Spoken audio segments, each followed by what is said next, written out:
What's going on, guys? Today I'm going to do a really quick review on this 24-inch or 2-foot pre-lit mini Christmas tree. In this review, I'll tell you everything you need to know about this little Christmas tree, including one thing you should know before buying. So guys, we're looking for a little mini Christmas tree to put, well, basically in my desk here in my office.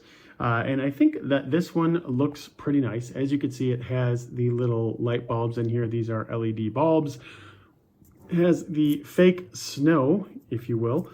Has pine cones here, has some little berries, and it all actually looks, I mean, really it looks pretty good. And it's got the little, I don't know exactly what you want to call that, but little cloth bag, if you will, that I think looks pretty good. I think it's a, as my wife would call it, a cute little Christmas tree that can basically, you know, fit anywhere. It's really not all that big. I'd say from here to here, maybe like at the top part, maybe 10 inches total. It's really not all that big, but it is a nice little tree overall. So just to give you kind of a close-up on some of this so you can really take a look, the berries look pretty real.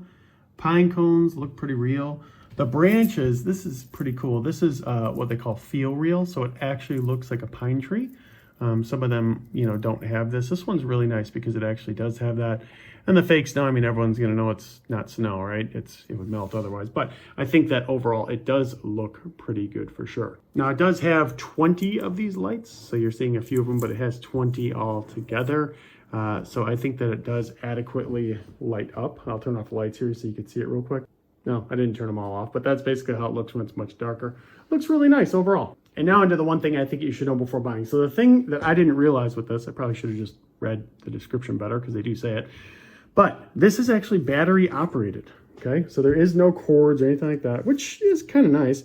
Takes 3 AA batteries that you can fit into here. And then it also has 3 different modes, right? So right now it is in the on position. Here, which is in the middle, it's still on, but what's the difference, right? This is called the timer function. So the timer function basically means that this will stay on for 6 hours, turn off for 18 hours, and then turn back on for 6 hours. A cool way to save the batteries, you know, and basically not just go through them real quick. I think it's a really cool little functionality just to make it so that it turns on and off each day without you having to worry about it. And then obviously you could just switch it to off. And also it has a cover. I just don't have it on for the purposes of this. But yeah, overall, I think it is a really cool little tree. Definitely recommend it if you're considering it, and hope that you enjoy.